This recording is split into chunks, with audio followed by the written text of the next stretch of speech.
Welcome back to the 57th meeting of the ACB-TSA. Our next speaker is Dr. Jed Gorlin, who will update us on the need for surge capacity discussions. Thank you. I have many affiliations listed here, but for the purpose of this presentation, I am presenting as Jed Gorlin, and I have run these slides through none of my employers, so don't blame them, blame me. So I am Jed Gorlin, MD, MBA, and I got the MBA courtesy of a Bush Foundation fellowship, nothing to do with the presidents. This is 3M money, and back then they had a medical fellowship to train docs mid-career for more administrative roles. And so I got to do an MBA, and before the MBA, I was vice president and medical director, and after the MBA, I'm vice president and medical director. So I could argue the only thing I got out of the education was the ability to talk the language. So here's a bunch of that language. So lean was a big thing during my MBA years, where they talked about, if we can only decrease inventory, we can save lots of money. And if you're a car manufacturer, this is a very good thing. And so in the ideal world, you'd be making nothing until you already had an order for it, which gets to my wife's addiction. So I dearly love my wife, but she has an addiction to Volvos. And so now that we have 1.5 grandchildren, we had to get one of those humongous ones with the 3 rows. And if you sign up for a Volvo's overseas delivery, it's actually a rather brilliant marketing strategy. 2 tickets on comfort class flight, 2 nights in a lovely hotel, dinner at the same lovely hotel, a tour of the factory, etc., and a $5,000 discount. And they can do this because you pay up front, and they are only manufacturing the car to your specifications. There is no extra stuff. They have no extra inventory. This is the ultimate example of just in time. By the way, there are only 6 hours of daylight in Sweden, but there are hundreds of kilometers, not miles, hundreds of kilometers of lit trails. This is Lillehammer, the Olympic course, and my wife always comes in second in her age group, and I always come out last, which makes all the other competitors feel better, but that's a digression, which gets us to lean. And is lean the enemy of preparedness? And if you start Googling on lean and preparedness, all the supply chain journals are backpedaling. Oh, no, it's not us lean people. Where in reality, it may be that we are not fully understanding and applying lean concepts. Don't blame lean production for shortages. What about the healthcare? What about the healthcare system and supply chain?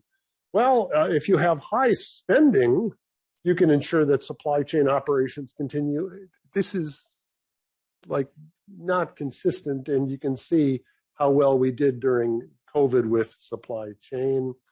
I am sorry, we did not do that well, and I am blaming lean because when you minimize inventories and then have surges in demand, you have no inventory. And just a couple examples, pipette tips. COVID was a disease tested with molecular methods.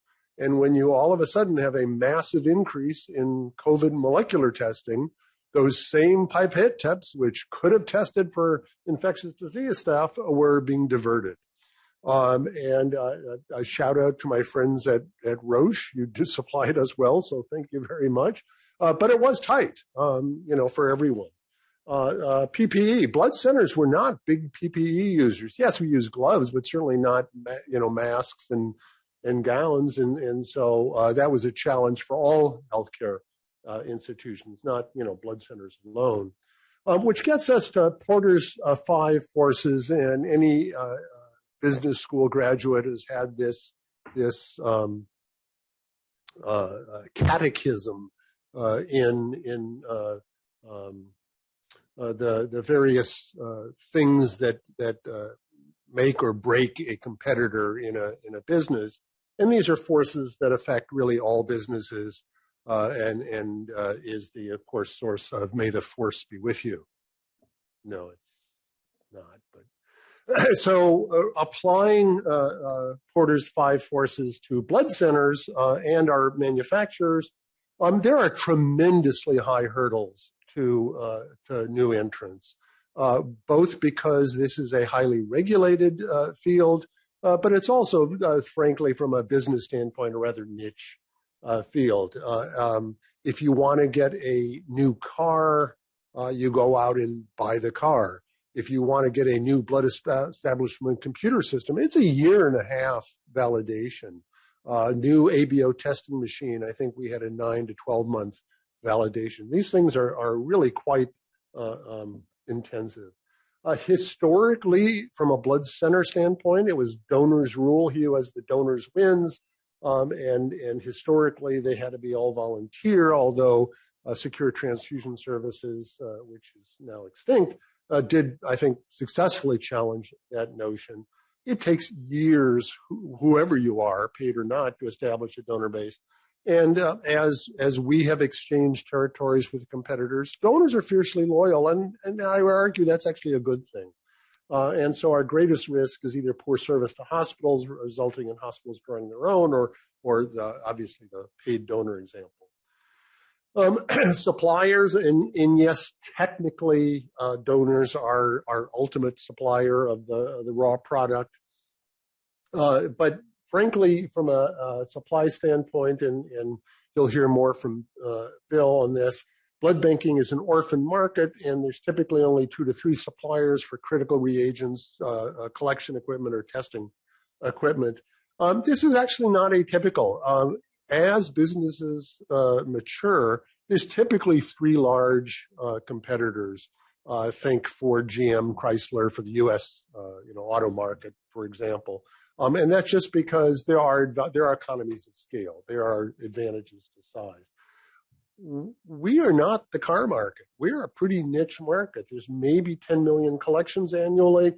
And as you'll hear more, there are warring oligopolies. There's essentially, historically, 2 purchasing groups, Red Cross and all the America's Blood Centers, typically through BCA, jousting with 2 or maybe 3 vendors in that same space, and we'll talk more about that. They had me take this picture, and I never understood how they were supposed to draw the blood through my coat.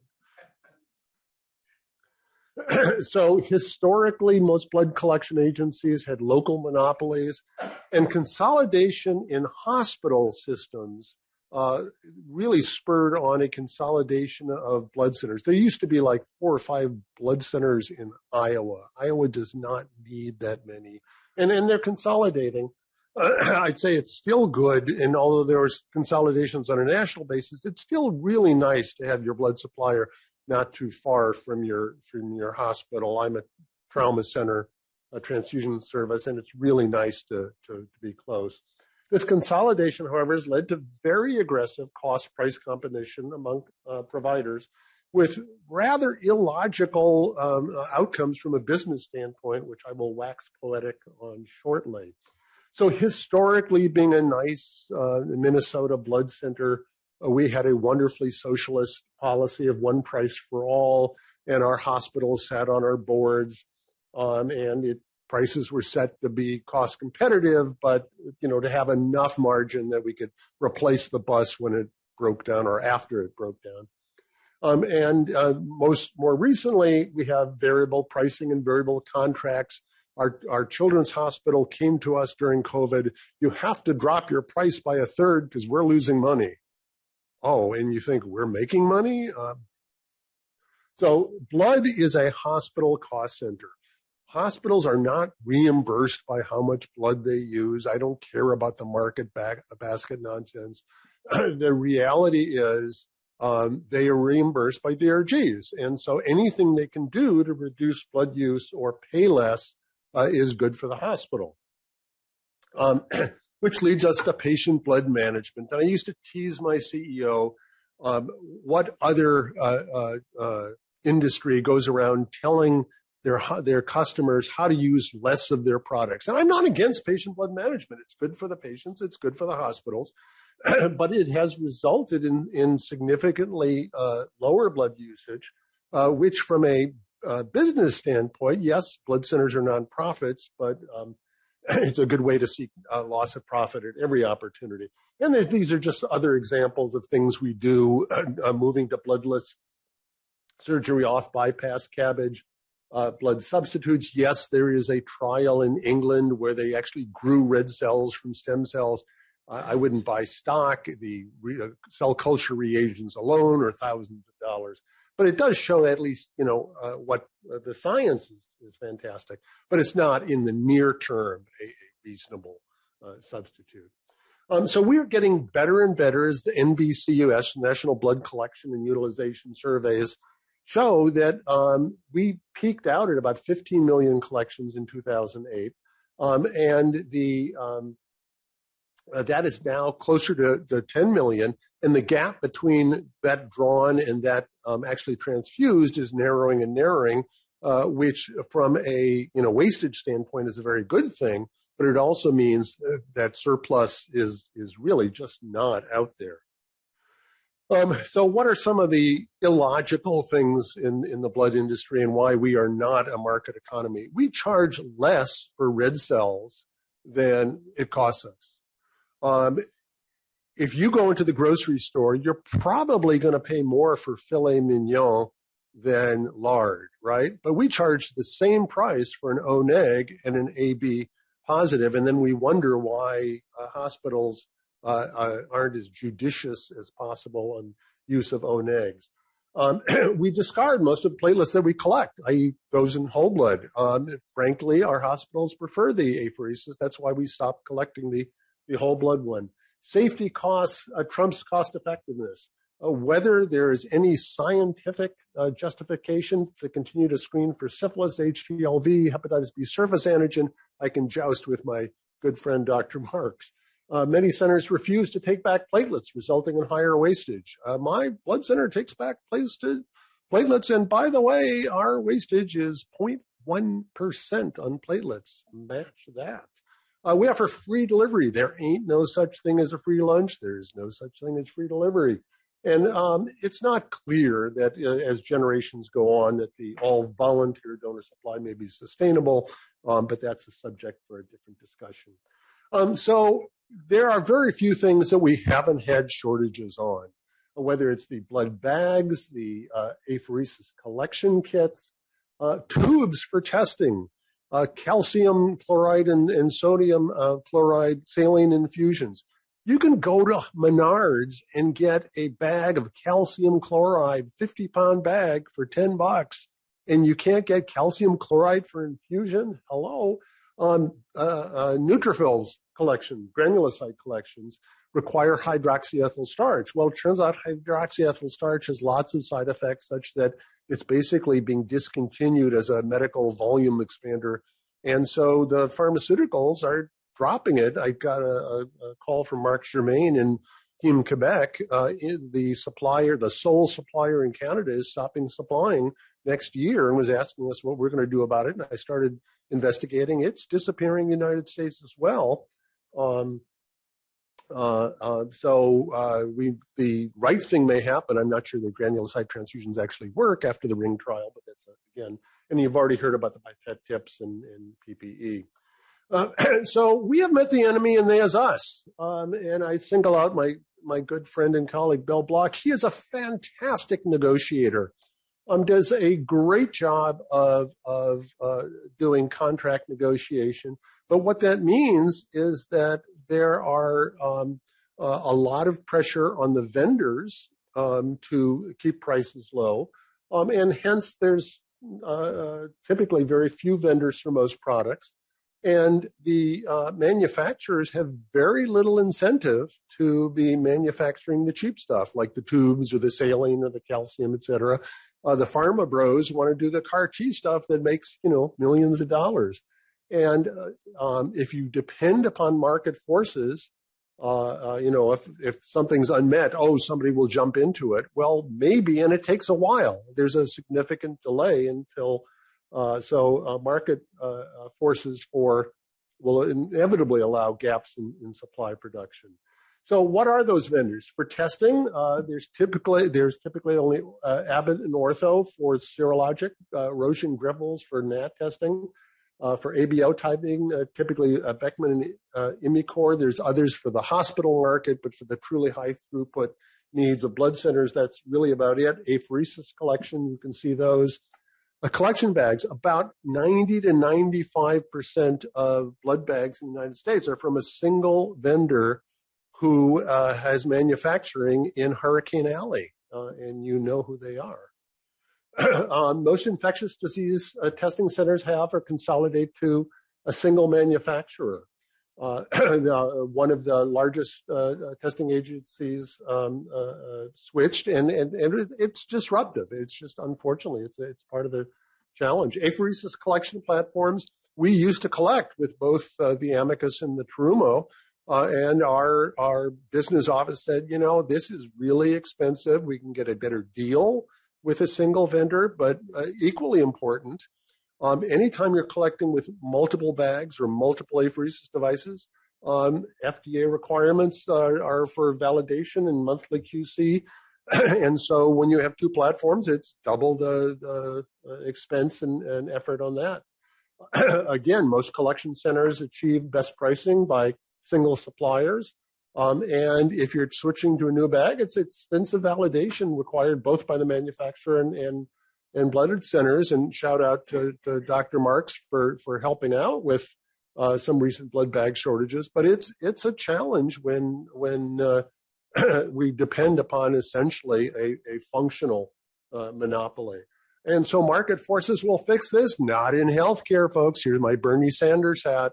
We spend twice as much in the United States per capita on healthcare and have significantly worse outcomes. So we cannot depend upon market forces to fix things in healthcare. So what do market forces do? The inevitable consequence of the current niche system, the inevitable consequence of pushing suppliers for the lowest price is that they will minimize inventory. They will minimize their labor costs by producing overseas. They will minimize R&D unless they, absolutely have to do it.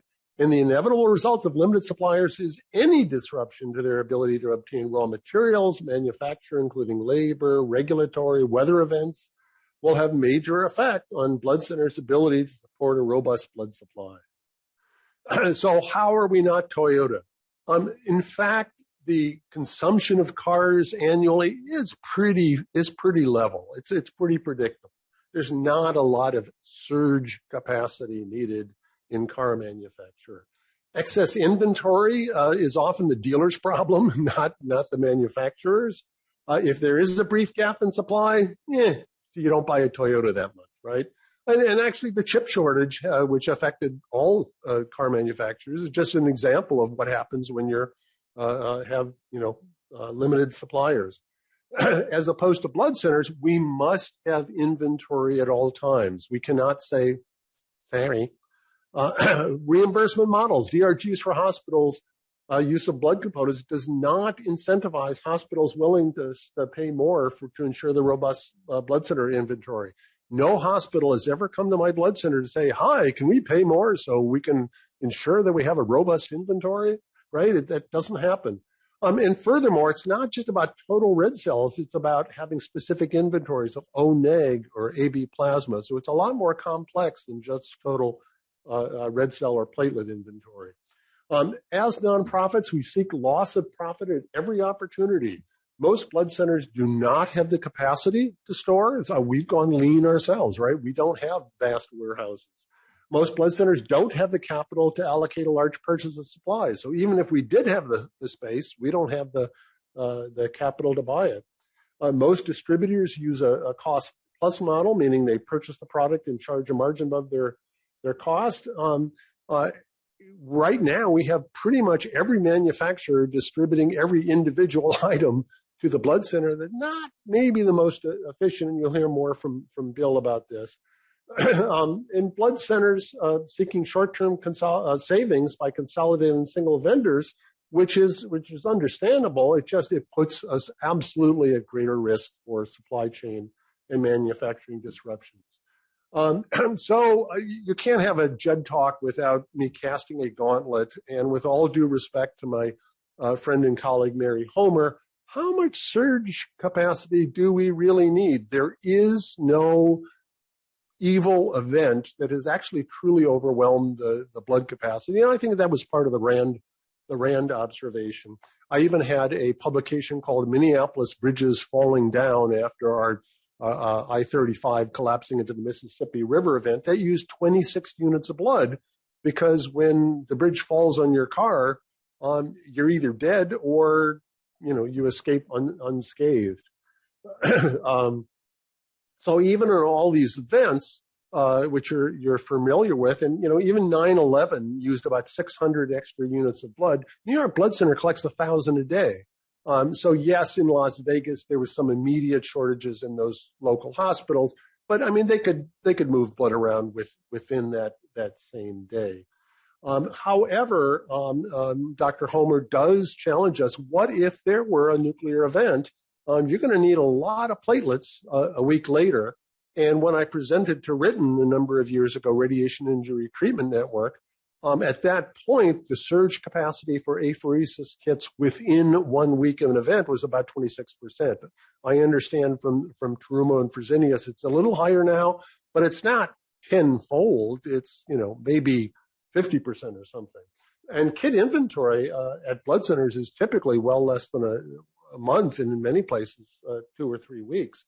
And to be honest, the current bottleneck for surge capacity at most blood centers right now is staffing. We, like hospitals, are significantly challenged. And obviously, if you can't collect more apheresis platelets, we should be collecting whole blood platelets. But 95% of current platelet production in the U.S. is apheresis, and we've archived those procedures. We don't have triple blood bags in our inventory. So we can't implement them urgently. It's unclear that the PRP method is actually the ideal method. We will have to have FDA approval of the Buffy code technology. But again, most of us don't have, Buffy code technology would take those same many months implementation. And there's no pathogen reduction, as Jay was mentioning. If we need to pickle the next our products for the next pandemic, we should be able to have capacity to deal with a transfusion transmissible pandemic. So enough whining, Jed. What positive suggestions do I have? As you've heard from Jay and Claudia and others, we need to develop and support an infrastructure to track blood supply and document specific geographic shortages and impact. We don't actually have quantitative measures of how much shortage there is or is not out there and where. Create a one-time economic incentive to create a buffer supply, buffer inventory of obvious critical supplies. What we don't want is a bunch of stuff in warehouses that is not accessible, then it'll just lead to outdate. What we do need is a rotating inventory. And I would argue that should be a shared risk model. We pay some, government pays some. That way it's equal skin in the game. And then support development of alternative products or alternative ways of manufacturing current products. Cold stored platelets, freeze-dried components, whole blood-derived platelets are just the obvious examples. And public-private partnerships to ensure tracking and regulatory progress. There is a role for federal economic support for blood collections, regardless of what we consider the efficacy of COVID convalescent plasma, and Dr. Cohn has published on that. It did prove that a public-private partnership very rapidly resulted in a concerted effort to rapidly and efficiently provide a product that previously didn't exist. And this happened in large part due to coordination by blood collection establishments, but with the assurance of cost recovery funding, i.e. paying for collection, not just dispensing. And America's Blood Centers, wearing my ABC hat, with BCA as a subcontractor-led coordination effort, so BARDA didn't have to negotiate with each and every blood center. That's not something in an emergency you want to have do massive work for the government. You want to give them points of contact. So I end there on time.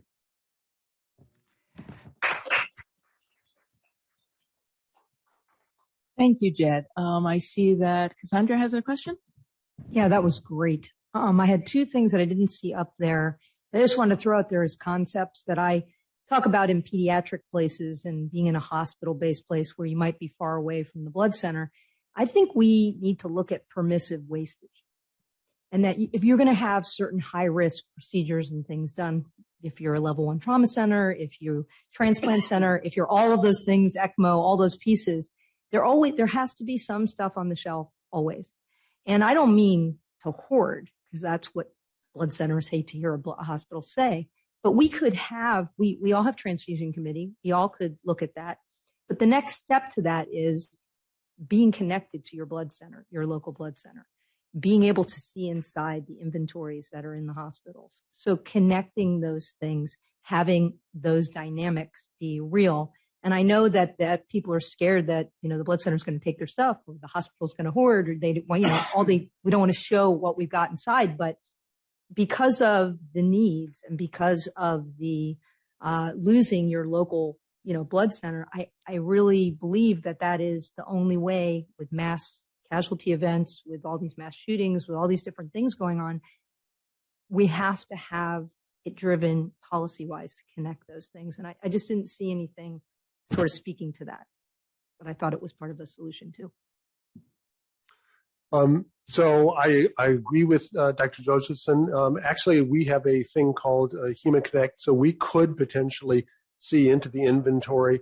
Many hospitals, very appropriately, are so worried about cyber criminals entering that the typical hospital IT department has concluded if they do nothing or allow nothing, then they won't get in trouble. And so this is the same issue that we'll face with the centralized antibody registry, which is, how do you convince the hospitals to actually, let us connect? So that will come up again. Thank you. Any other questions in the room? Any questions online?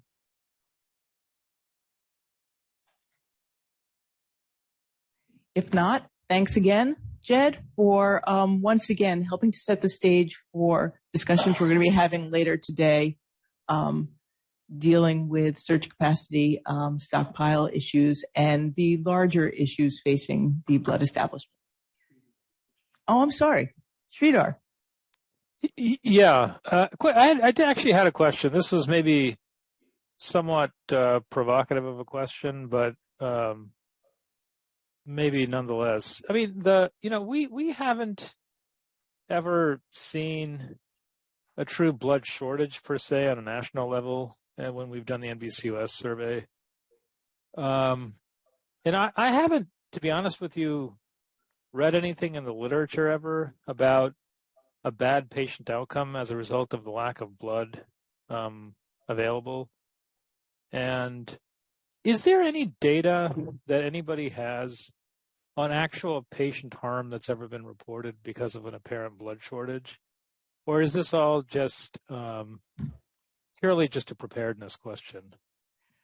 Sridhar, thanks for this question, because this is a pet topic of mine. During COVID, I worried that there wasn't enough blood going around, so I began to poll the community, asking, do you have stories to give me about blood shortages leading to bad patient outcomes? And I heard many, many stories. And I asked every single person who told me a story to go public with it, and no one was willing to, because their hospital would look bad or their blood center would look bad, which is understandable, unfortunately. Not unfortunately, but it's understandable. So we don't have the data. Aside from NBCUS, which is a great effort, we don't have any additional data on a regular basis. And B, people are unwilling to publish these stories. So I think we don't know what we don't know. It isn't a completely satisfying answer, but it's one answer. The other, which I think you're well familiar with, is 2 or 3 weeks before you needed to submit the next series of questions for NBCUS, Claudia and I raised, wouldn't NBCUS be a wonderful tool to try to solicit in a more objective fashion measures of shortage, since it goes to a very large contingent of hospitals. And there simply wasn't time to create a validated set of questions. But I would certainly invite the committee and anybody else listening to contribute to Claudia and the CDC's efforts for developing the next round of NBCUS questions. And I realize you can only add 1 or 2, but how could we best phrase those questions to actually elicit an objective measure of shortages? And that was also the genesis of my suggestion that we need an infrastructure to truly measure adequacy of the blood supply, because there is no one objective tool to do that. And relying upon anecdotes is a really bad prospective method. So if I could, the problem with the NBCUS when we have tried to ask questions related to shortage or get at the lack of available blood, the questions are not well answered, and the conclusions that we can take from it are minimal, and because they're not representative at the end of the day, because nobody really answered the question. Some of them, for example, were answered by like 5 to 10% of participants or respondents. So I don't know if that's really the best way to go about it. I mean, I was wondering if there is a way, for example, that we could look at like large health systems and do some sort of chart reviews and look at if there's a way that we could look at some sort of poor patient outcome and try to do chart abstraction to figure out if any of that was because of a delay or unavailable blood product. And I was, I think that it's hard for me to, just to be honest with everybody here, it's hard to sell me on the magnitude that this issue is a big problem when I haven't ever seen any data to suggest how big of a problem it might be. It all feels very theoretical to me. I agree. We need the data so that we can convince everyone in the community that the anecdotal shortages that I hear about are real and are more than just anecdotes. They are a trend. We need the data. I would support what you say completely from a different region of the country. Just being in the southern region and in Florida, I think people are very frightened to publish when there is going to be a bad outcome. I mean, we published in Atlanta when we saw patients with sickle cell, multiple antibodies, not being able to have blood. We did a case series because people didn't believe people were dying of delays in transfusion or lack of blood products for those patients. And we felt we had to put this out there because of that and describe every single one of those. And that's the kind of thing that you're asking for, but in this other context. But there's so much more political pieces to that than what we did. So I think that's part of the reason.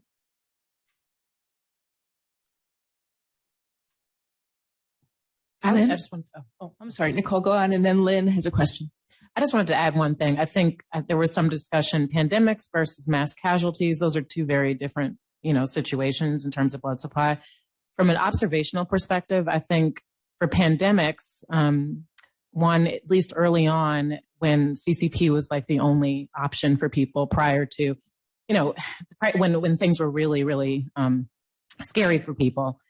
One thing I will say that is, I'd say, a limitation in the United States is the fragmentation of our blood centers, especially in rural parts of the United States, where they have the sole supplier contract, where they can only get things from one center.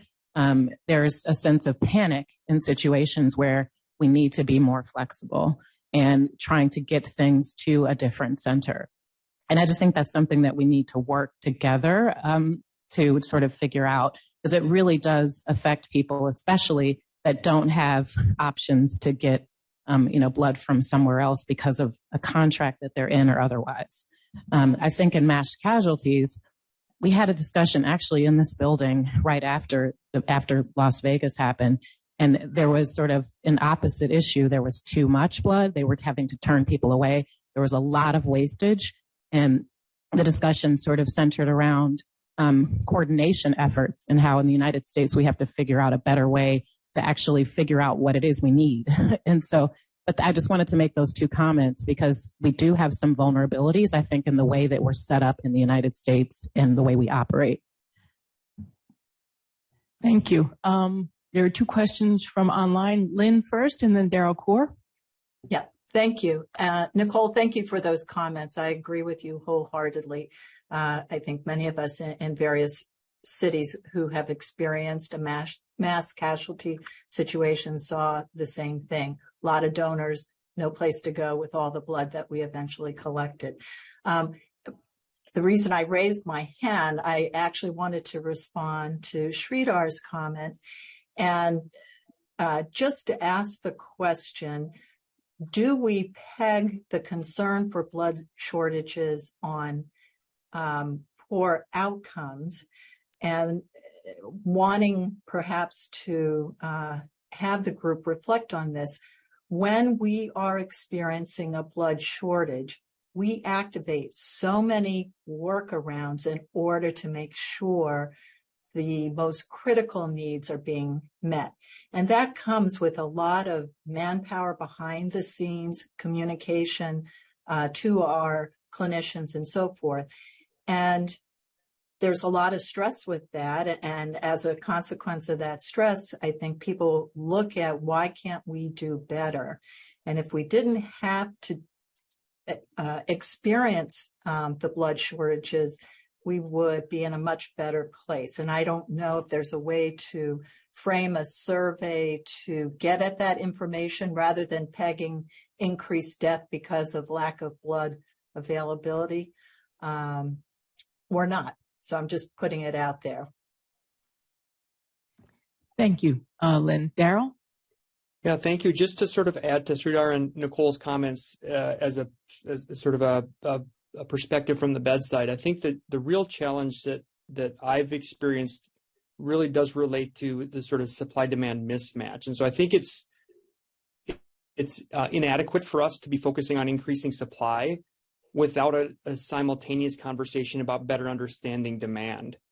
The reality, as was mentioned, is frequently when we have a perceived need to improve the supply, we do so, and then find that we've got much more supply than we can utilize, and there's a significant increase in wastage. And so it's just sort of another plug in addition to the prior comments that in addition to our efforts to ensure that we're concentrating on addressing any supply concerns that there may be, I think it's equally as important, probably more important, that we spend the time and effort to understand how we have a more comprehensive view of not just supply, but the demand side as well. As we've experienced, generally when there is that supply concern, the ultimate end game is that we end up with a lot of wastage, not a lot of harm to patients. Thank you. Paul Ness? Yeah, thanks. I just wanted to point out that there was a paper published in 2022 of a survey done by the Thor Group, published by Jeremy Cannon in Transfusion. It was 2022. And it basically showed that if you looked at available inventories in a number of domestic centers for a major catastrophe at a given time, we would not have the adequate supply if needed. Thank you, Paul. And any other questions? Diane? I would just say, being from a blood center, I think it needs to be noted how many times that we're scrambling to label units of blood at noon after the test results come back in order for people to have the adequate amount of blood, and how many times when we don't have an adequate supply that we're either, resource sharing and it's not available, or elective surgeries get canceled. So I think there's that side of it too. Thank you. Any other comments or questions? I especially want to thank Sridhar for bringing this topic up, because this is the strength of the ACBTSA, getting a lot of minds together around the table and virtually, so that we can address the provocative questions that need to be discussed. If we have no other questions, thanks again to Jed for your presentation. And we now are turning to Colonel Andre Capp, who will talk to us about surge capacity on the front of the U.S. military. Colonel Capp?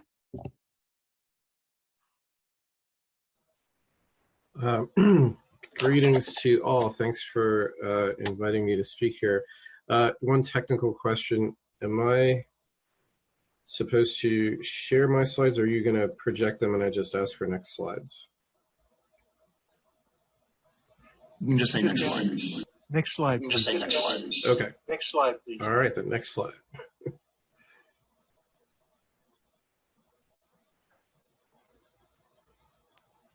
That is not the first slide.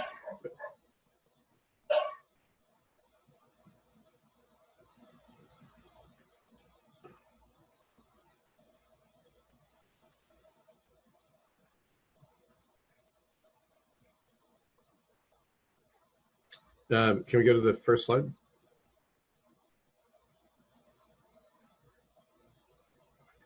I feel like in the middle of the deck here.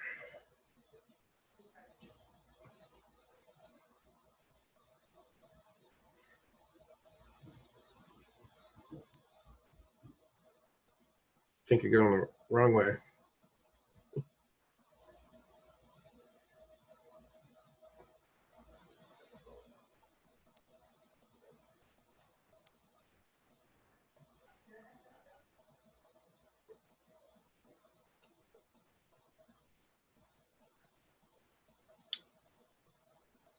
Well, while we wait for the slides to come up, I don't know if they're up. I don't see them, but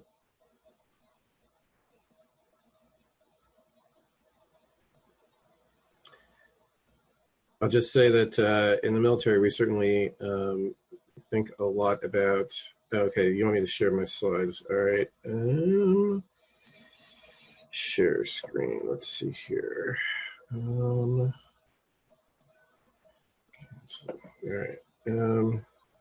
Not sure how to do this in Zoom.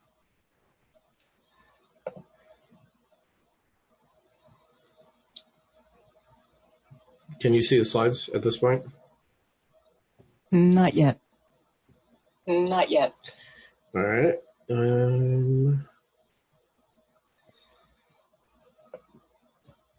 Huh.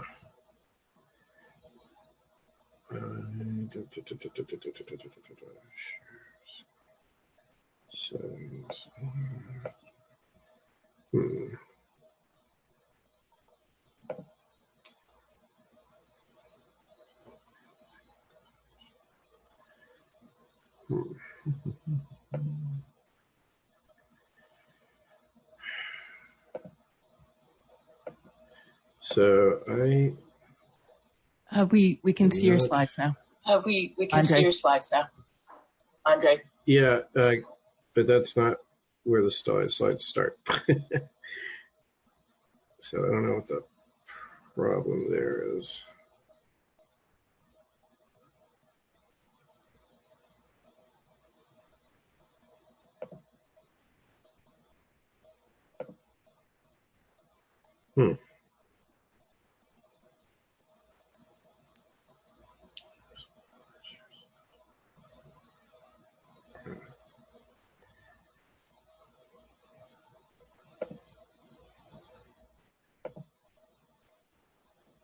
Can you see them now?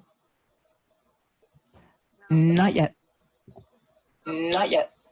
All right. I don't actually know how to share slides on this particular program.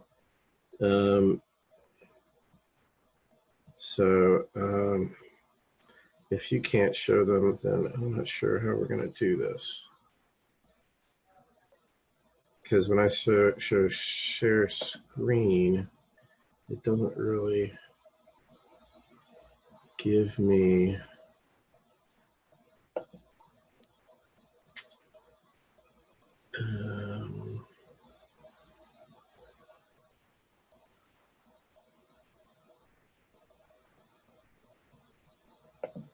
doesn't really give me an option to show the slides, which is weird.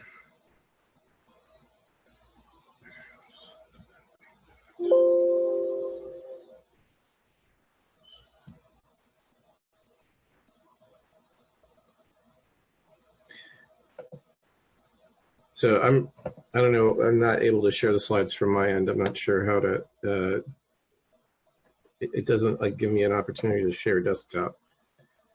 It just says, They might have to give you permission to share. They might have to give you permission to share.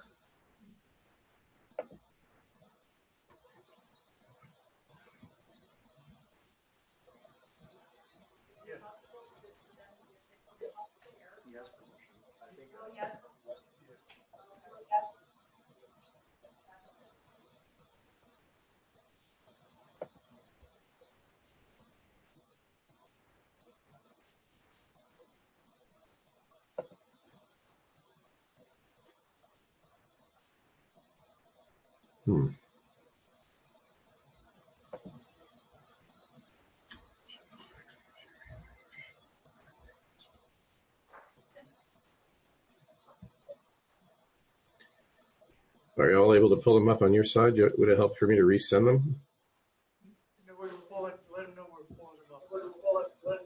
We're pulling them up now, Andre. We're pulling them up now, Andre. Okay.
All right, there we go. First slide. Okay. Next slide, please. So I just want to say these are my views and not necessarily DoD's official views on surge capacity and supply chain issues.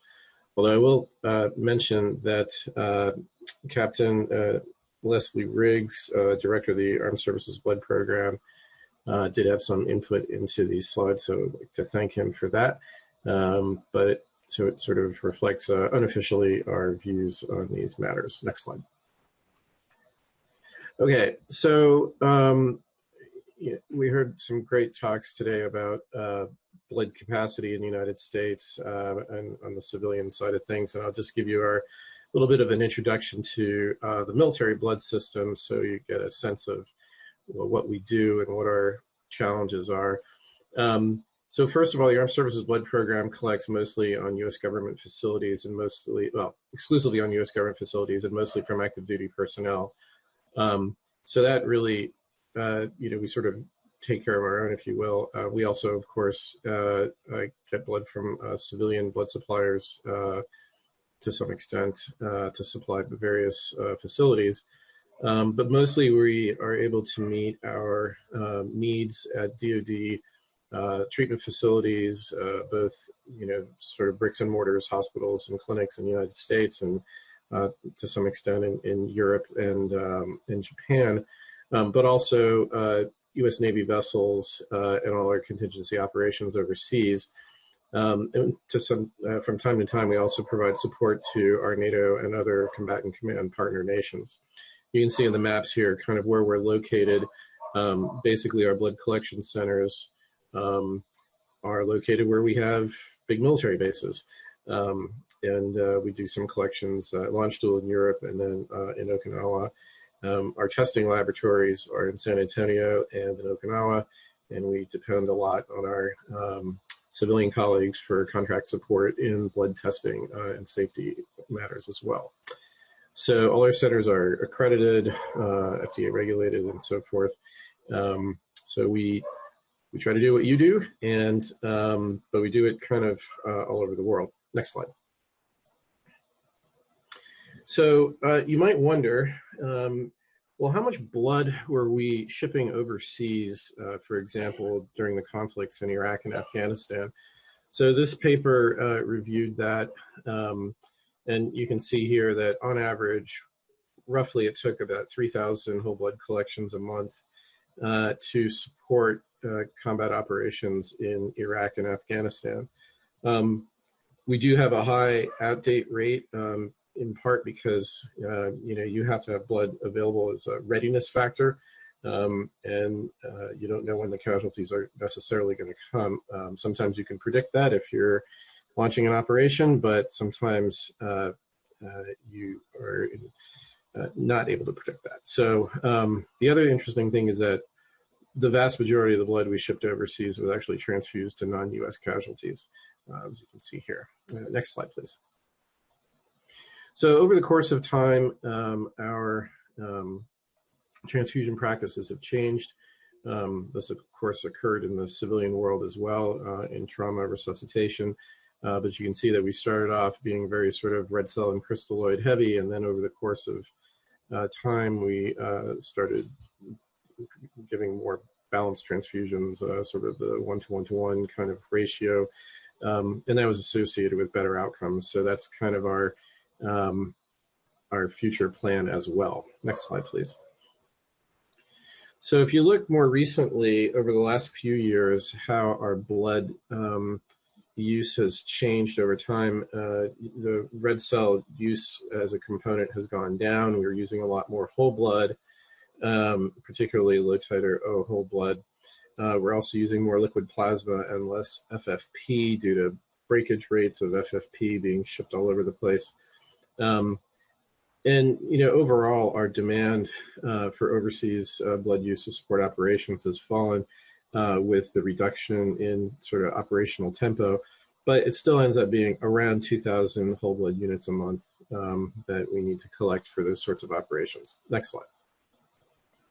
So obviously, unless you've been living under a rock, you know that the counterinsurgency type operations are no longer what we're most concerned about, but watching what's happening in Ukraine and the sort of return of great power competition, we worry about large-scale combat operations as a potential future set of contingencies we need to plan for.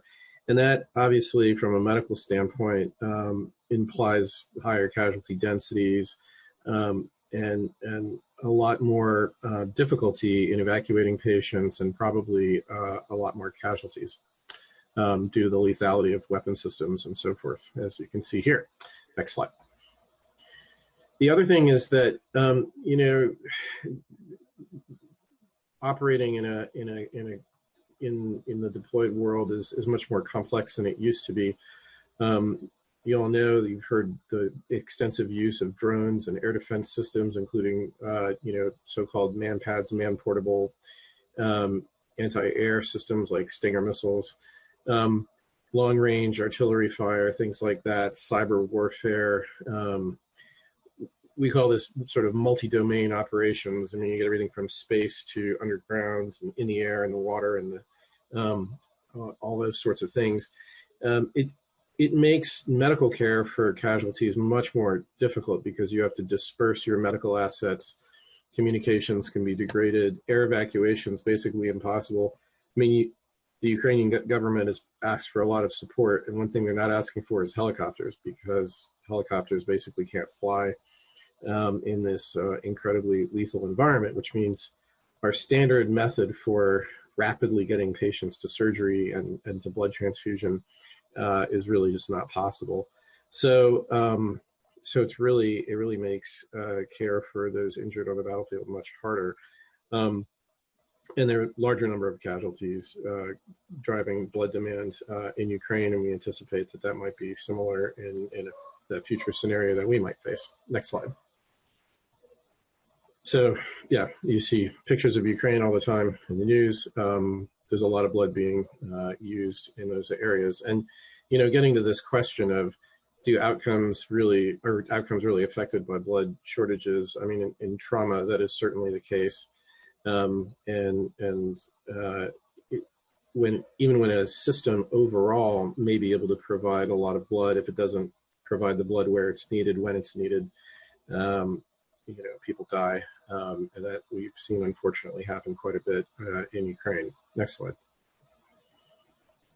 So from a NATO standpoint, we've thought a lot about this and tried to model how much blood we would need to sort of surge for in the case of armed conflict in Europe or potentially in Asia. And our planning factor that we're using is 8 whole blood equivalents per casualty who requires transfusion. And we estimate that about 20% of hospitalized patients will require transfusion. So, for every 100 casualties who come into the hospital for some kind of treatment, we're going to need at least 160 whole blood equivalents. We think that's a fairly conservative estimate, and it could certainly be more than that. Next slide.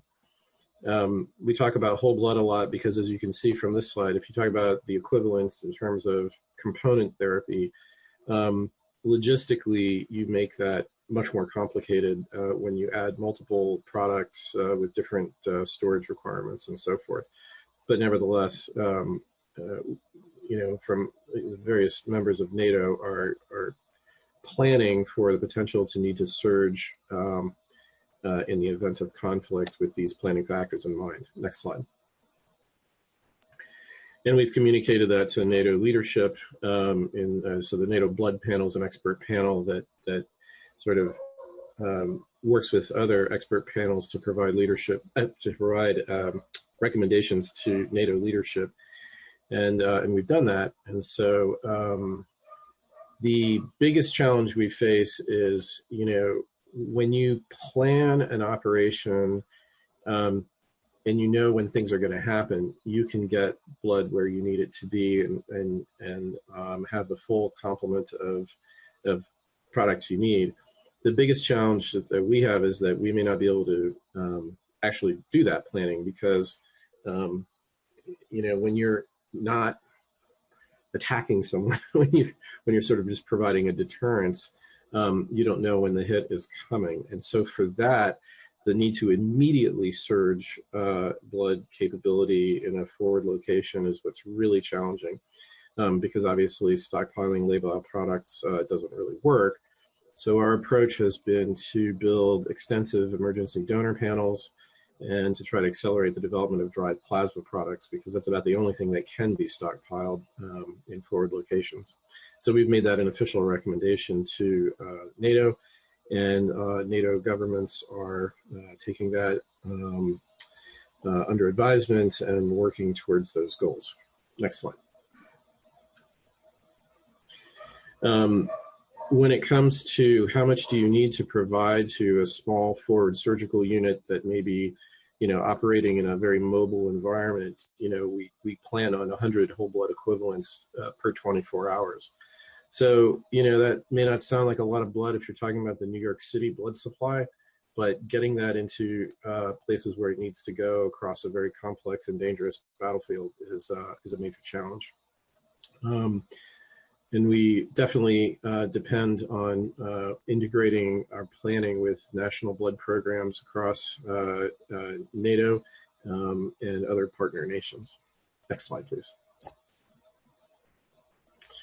So this dried plasma initiative is something that we're very concerned about. There's basically extremely limited capacity to produce dried plasma in NATO countries.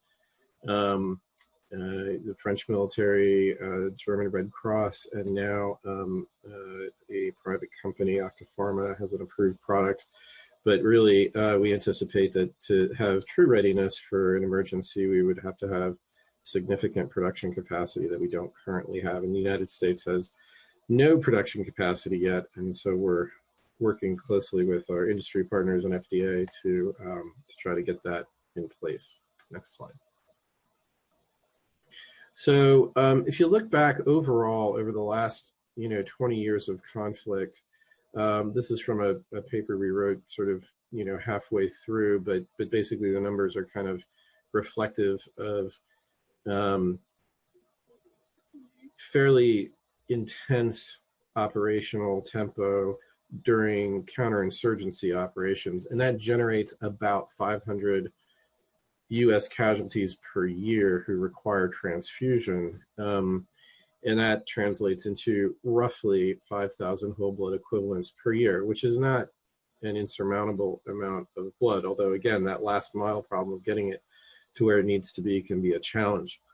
But if you look at large-scale combat operations, what might that look like? And, there are some historical examples, such as the week of D-Day in 1944, we transfused about 12,000 whole blood units in a week. And our current modeling estimates suggest that something in that order of magnitude, in the 10,000 whole blood equivalents per week, is what we really need to think about for future large-scale combat operations.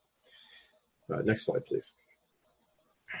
So you might say, well, okay, D-Day, it's not every day. Do we have other experience to draw upon that might inform surge needs? And if you look back at the Vietnam War, which was kind of a, we think of it in sort of popular culture in more of a counterinsurgency kind of thing, but actually there were large force-on-force engagements with the North Vietnamese army in that conflict.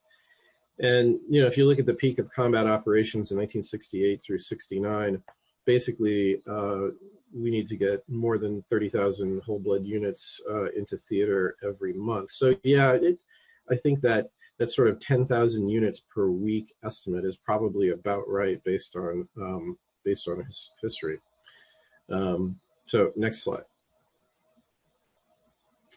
So what that tells us is that essentially the Armed Services Blood Program is going to need to surge about 12x what it's been shipping overseas for the last 20 years. So for us, that represents a massive surge, as you might imagine, especially given that, the total active duty population in the U.S. is about 1.3 million people, taking all services together. And in the Vietnam era, we were, almost 3 times that big. So our donor population is smaller. So we're definitely going to need help, particularly in the early phases of a conflict, from our civilian blood centers and from our allies. And we are building those support relationships through contracts now. And we thank you for your help with that. So next slide. We heard a lot from Dr. Gorlin about all the different challenges. I won't belabor all of that, but one thing that we are concerned about to some extent is the vulnerability in supply chains for potential conflict in Asia. As you can see from this map, an enormous amount of international trade goes through just a couple of narrow bodies of water in Asia, the Malacca Strait, Sunda Strait, and Lombok Strait, not to mention the area right around the island of Taiwan. So, a conflict in Asia could certainly disrupt some blood supply chains even more than the hurricane issues that Dr. Gorlin was raising. So this is just something else that we have to keep in mind, that we don't necessarily have all the manufacturing capabilities that we would want either in the United States or in a less vulnerable part of the world. Next slide. So, as I mentioned, the biggest challenge is really the transition from a deterrence posture to active conflict, particularly when that happens at a time and place not of our choosing. So we really don't have much of a stockpile, to be honest. I mean, we don't have a dried plasma capability. We managed to use a little bit of dried plasma from the French military on an emergency use authorization, but the reality is that it's a tiny amount compared to what the potential needs would be. Frozen blood, we've tried to use as a surge capacity type thing, but as you all know, it takes a long time to prepare a unit of red cells from a frozen stock. There are lots of disposables involved, which have their own shelf lives, and maintaining all the equipment is very expensive and time consuming, and really it's just not practical to support a major large scale surge in blood need. The other problem is, just from a collection and processing standpoint in our major blood centers across the US, Europe, and Asia, we have a little bit of spare disposable capacity on hand, but what we don't have is large numbers of personnel sitting around waiting to collect that surge in blood, nor do we necessarily have all the facilities.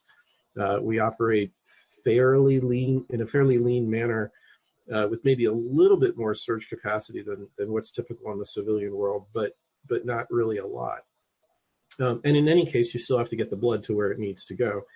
And that in and of itself can be a major challenge. So our position is that in addition to hopefully getting a dried plasma capability soon, a walking blood bank in theater is really going to be the major source of blood in an emergency. And possibly also blood support from allies in whatever area that we operate in. So we've been evaluating partner nation blood systems to determine, how comparable they are to sort of FDA standards, and then trying to build mutual support agreements in cases where we make that determination. Next slide. So the really big walking blood bank concept is actually anchored here in this DoD instruction 6480 published last year, which mandates that all personnel deploying to a potential theater of conflict would be screened as blood donors and have all relevant testing performed, including anti-A and anti-B titers for service members with Group O blood, and that we would have sort of this large emergency donor panel available in the event of transition to conflict. This is a very expensive proposition, and requires repeated testing at various intervals, and it's a complicated thing to do. But the option is really to have nothing at all in place, and we didn't think that was a reasonable choice. So that's kind of what we're pursuing at this point. Next slide. We've communicated all this to our NATO colleagues, and they didn't have any better ideas either. And so this has prompted really a relook at building large emergency donor panels and walking blood bank training across the alliance, and that's been codified here in our blood panel recommendations, and again is being taken for action by our allies. Next slide. So just to put things in perspective, I mean, we have, obviously a very important national security support mission in the Armed Services Blood Program and the medical services generally. And we could, from our perspective, have huge blood surge needs that would make our work very complicated. However, compared to the size of the U.S. blood market, if you will, we're a small fish, right? We have limited impact on the markets for equipment and disposables, and really, frankly, from the standpoint of assisting a national surge need in the event of some massive emergency, we're pretty small. And to put it in perspective, if you took that 400,000 units of whole blood per year that was going to Vietnam and sort of use that as a model for what you might think a future large-scale combat operation might look like, that's like 3% of U.S. collections. Now, there isn't necessarily 3% of capacity available at the drop of a hat, since we've heard about how lean things run. But from a surge standpoint, to support a major war, I think the system can probably absorb that given enough time. It really just comes down to that transitional period from peacetime to conflict that is the biggest challenge that we worry about. Next slide. And that is, those are the thoughts I had to share with you today. I'm happy to take any questions and discussion. Thanks. Thank you, Andre, for this talk.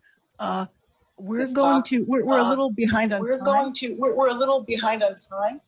So we're going to begin our lunch break, and it will be a shortened lunch break. It will be, instead of an hour, it'll just be 30 minutes. I apologize.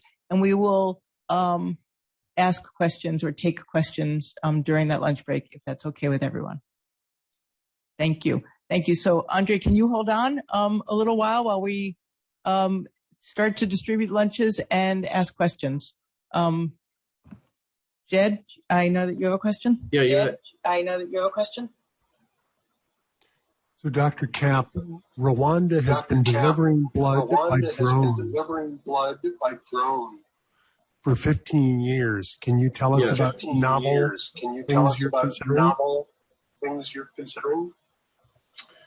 Yeah, so this topic comes up quite a bit. We have delivered blood by all sorts of mechanisms.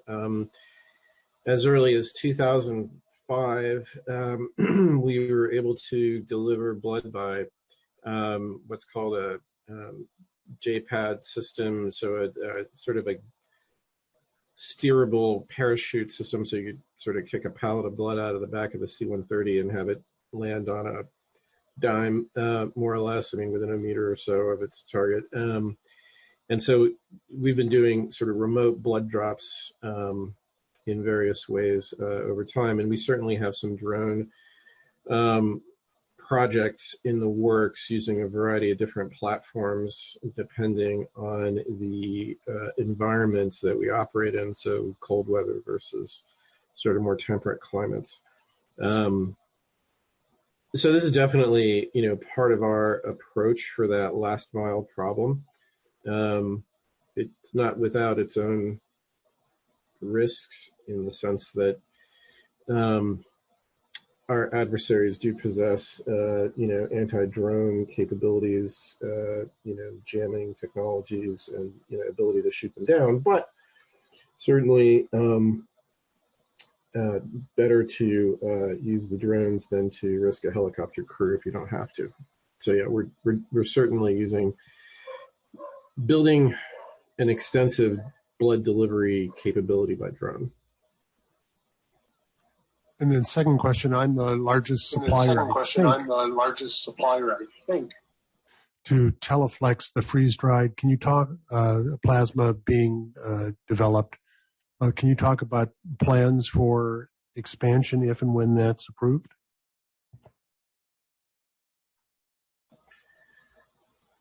Well, I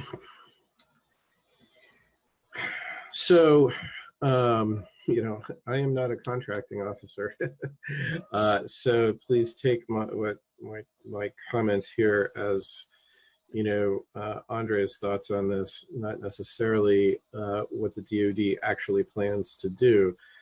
But I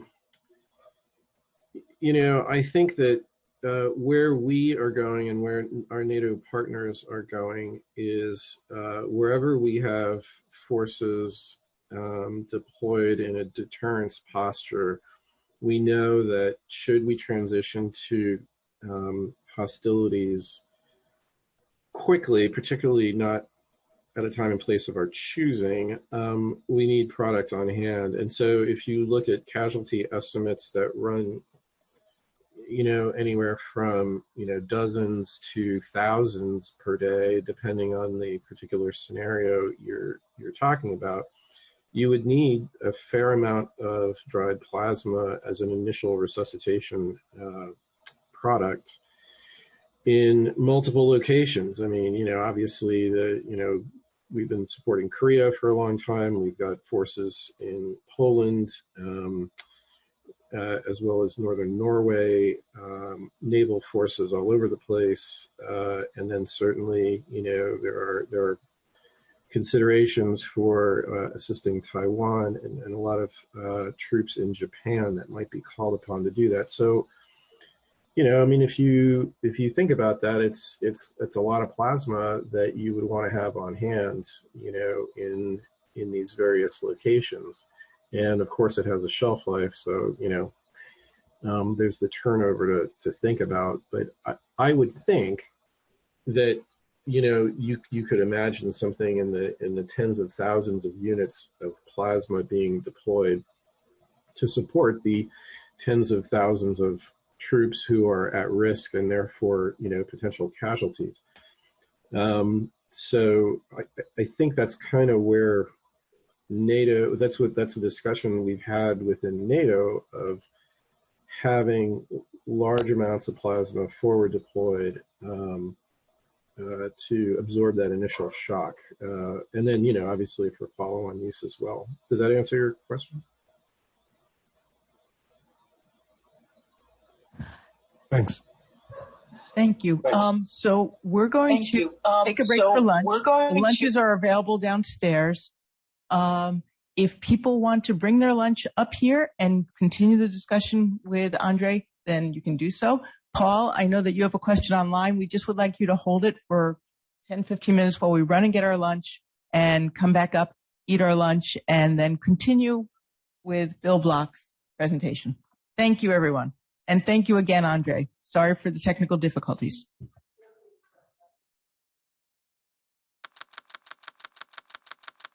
Produced by the U.S. Department of Health and Human Services.